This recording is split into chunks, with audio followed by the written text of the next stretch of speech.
আসসালামু আলাইকুম। আলহামদুলিল্লাহ আপনারা সবাই ভালো আছেন, যে যেখান থেকে দেখছেন সুস্থ আছেন।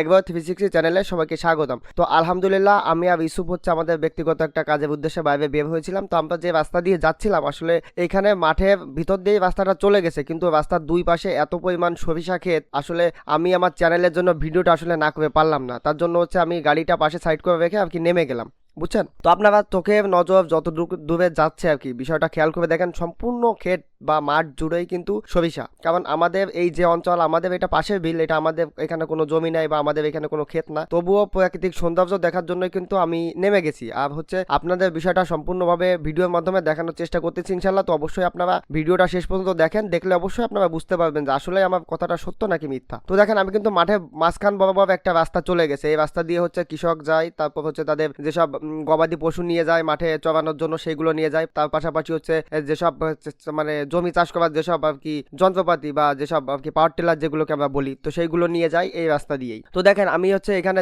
আমরা এখন ক্যামেরাতে যে জিনিসটা দেখতে পাচ্ছেন, এছাড়া হচ্ছে মুসুরির ডাল আমরা যেটা খাই, সেটা হচ্ছে মুসুরি গাছ। এই গাছ থেকেই কিন্তু আর কিছুদিন পর মুসুরি যে ফল আর কি সেটা বের করা হবে। তো আর তার চারপাশে দেখেন এইখানে বা এই যে মাঠে আমি নামছি, এইখানে কিন্তু সম্পূর্ণ জায়গাতেই কিন্তু সরিষা। যত দূর পর্যন্ত আমার চোখের দৃষ্টি যাচ্ছে, দেখেন আমি কিন্তু ক্যামেরাটা আপনাদের পুরো চতুর্দিক 360 ডিগ্রি ঘুরাই আমি আপনাদের দেখাচ্ছি। এই মাঠের সম্পূর্ণ জায়গাতেই কিন্তু সরিষা চাষ করা হয়েছে। পাশাপাশি দুটো একটা খেতে অন্য কিছু তরি তরকারি বা সবজি আছে দেখলাম। তো এখানে যে জিনিসটা দেখতে পাচ্ছেন এগুলো হচ্ছে ধনিয়া যাকে বলে। তো এগুলো হচ্ছে বেশ ভালোই একটা ফসল বলা চলে, এগুলো মানুষ সবজি হিসাবে খায়, আবার এটা মশলা হিসাবে অনেক সময় ব্যবহার করে। তো তাছাড়া হচ্ছে আমি আপনাদের যে বিষয়টা এখানে বলার চেষ্টা করতেছি, যে সরিষার তেল নিয়ে আমি এখানে কিছু কথা বলি। আপনারা যদি সরিষার তেলটা মানে সয়াবিন তেলের পরিবর্তে ব্যবহার করতে পারেন, তাহলে দেখা যাচ্ছে আপনাদের অনেক উপকারিতা আছে। উপকারিতা সেটা হচ্ছে কি, আপনাদের চর্বি বা আপনাদের ভুঁড়ি আর কি যেটা বলি, আমাদের বাঙালিদের কিন্তু ভুঁড়ি বেশি, কিন্তু পৃথিবীর অন্যান্য দেশে খেয়াল করে দেখেন লোকদের কিন্তু এত বড় বড় ভুঁড়ি নাই, ঠিক আছে। তারা কিন্তু আমাদের তুলনায় স্বাস্থ্যকর খাবার খায় ঠিক, কিন্তু তারা এরকম চর্বি জাতীয় খাবার বেশি একটা খায় না। কিন্তু আমরা যে বাজার থেকে যে সয়াবিন তেলটা খাই, এটাতে কিন্তু চর্বির পরিমাণটা